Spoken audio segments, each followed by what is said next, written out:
Alden Richards, abay pinag-alala ang kanyang pamilya lalo na sa Miss Raisa Polkerson sa isang insidenteng naganap dito. But before that, if you haven't subscribed yet to my YouTube channel, please don't forget to like, share, and subscribe at hit mo na rin ang notification bell for more showbiz updates. Bago tayo of course magpatuloy sa ating updates for today's video, of course nais kong pasalamatan kayo for always watching and trusting this channel. Thank you so much sa inyong panonood. And for today's video, si Alden Richards ay nakilala bilang isang Asia multimedia star ay muling nagbigay ng pahiwatig sa kanyang mga tagahanga tungkol sa isang bagong kabanata sa kanyang buhay. Sa isang panayam, ibinahagi niya ang kanyang mga saloobin at plano para sa inaharap na nagpapakita ng kanyang patuloy na pag-unlad bilang isang artista at individual. Noong December 2023, inamin ni Alden na dumaan siya sa isang mahirap na yugto ng kanyang buhay kung saan nakaranas siya ng matinding depression. Ayon sa kanya, naramdaman niyang wala na siyang halaga sa industriya at nais na niyang iwanan ang showbiz. Ngunit sa tulong ng mga taong malapit sa kanya at sa kanyang mga proyekto tulad ng 5 Breaks Up and a Romance at Family of 2, unti-unti siyang nakaahon mula sa madilim na panahong iyon.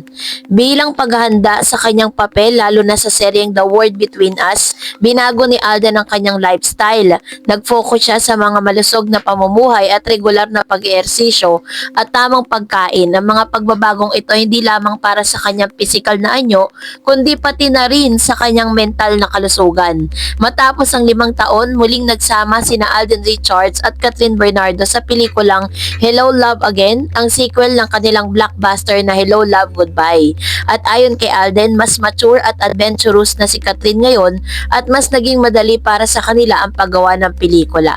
Ang Hello Love Again ay naging pinakamataas na kumitang pelikula sa Pilipino sa kasaysayan na umabot ng almost 1.4 billion sa takilya. Hindi lang sa showbiz aktibo si Alden, itinatag niya ang AR Foundation Incorporated noong 2021 at isang scholarship program para sa mga estudyanteng nangangailangan hanggang August 2023. Mayroon ng itong 27 na scholars at ilan sa kanila ay nakapagtapos na ng kolehiyo. Bukod dito, aktibo rin sa iba't ibang charity events at kampanya para sa kalikasan at kalusugan. Sa kanyang mga pahayag, nilinaw ni Alden na handa na rin siyang harapin ang bagong yugto ng kanyang buhay mula sa personal na pagsubok hanggang sa mga tagumpay sa karera. Patuloy niyang pinapakita ang kanyang dedikasyon at pagmamahal sa kanyang craft. Sa kanyang mga plano at advokasya, inaasahan ng kanyang mga tagahanga ang mas marami pang inspirasyon mula sa kanya at sa mga darating pang taon. Kung mapapansin po natin ilan sa mga kaganapan kay Mr. Alden Richards ngayon na talagang nandito siya sa kanyang tinatawag na running era.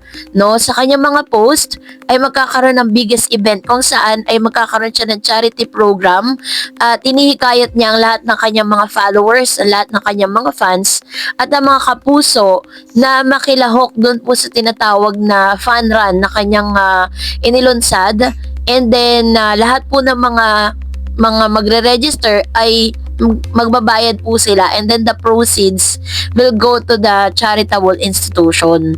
And dahil po dito, talagang ito na po yung parang araw-araw na ginagawa ni Alden Richards ngayon dahil hindi pa naman po siya tumatanggap ng mga projects mula sa GMA Sparkle dahil ito nga po talaga yung kanyang pinupukusan ngayon. Pero sa isang post nga ay nag-alala ito pong kanila pong kapamilya dahil sabi nga ni Miss Raisa Polkerson, kasi nag-post si Mr. Alden Richards ng mga sugat niya sa kamay, sa tuhod at sa kanyang sa bahagi ng kanyang mga paa. At sinabi nga ni Raisa Polkerson ay kagaya na raw siya ng kanilang Lola Linda na pares silang magwe-wheelchair.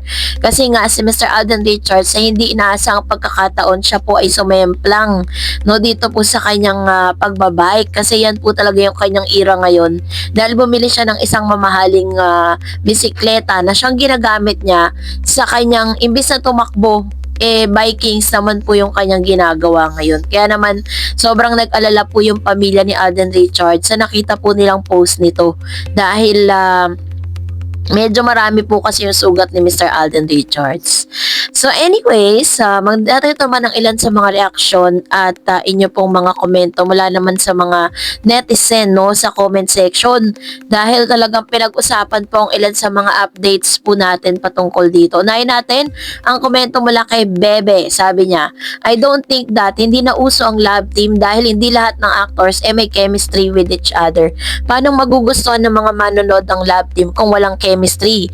Kung mayroon man, it's not the right one. So, paanong kikita ang pelikula? Ayun. So, kasi meron kasing mga gusto talaga na magkaroon na po ng parang project ang cut din. Meron din naman mga ayaw na. Sabi ni Miss Jessica Valencia, sus, napakasimple. Si Mayor at Kat nga kaya. Tigilan na lang kung nakatandem nung nakaraan kasi sobrang bash doon sa lalaki. Pero, pag yung girl nagsabi na single siya, paniwala kagad. Pag boy naman, nagsalita ng totoo, bash ulit. Sus, nakakatanga na lang. True. Bakit ganun, ano? And sabi naman Miss Marlene, that means totoo na balita na si Mayor at Kat na, kaya hindi siya nag-post sa IG si Kat dahil busy siya sa boyfriend niya at wala ka ring makita na picture ni Kat with her family this Holy Week sa IG niya. Parang nagiging wild na si Kat ngayon. Ayan, ito naman yung kanyang komento na tungkol dun sa ating latest updates, ano. So, kung mapapansin niyo, dami po talaga nakabantay dun po sa IG ni Miss Catherine dahil inaabangan kung anong ganap kasi every Holy Week yan, talagang nasa Isla Amara yan eh. Sabi po ni Miss Agnes, parang after her breakup with Daniel, nag-change si Catherine, biglang naging liberated na, parang nagwawala. Wala na yung Catherine na mahinhin, yung parang conservative pa, pati pagsasalita ang malumanay. Anyari, gustong lagpasan si Andrea kaso hindi naman disente si Andrea. Kaya nga sila nagiwalay ni Daniel dahil naging third party sa relationship nila ni Daniel. Ayun. So, ito naman yung kanyang observation patungkol dito, no? Parang kasi sabi nga, 'di ba, people change. At hindi naman po habang buhay talagang baby itong si Miss Catherine na nakasanayan ng lahat na parang hindi na siya nagkaka-age, 'di ba?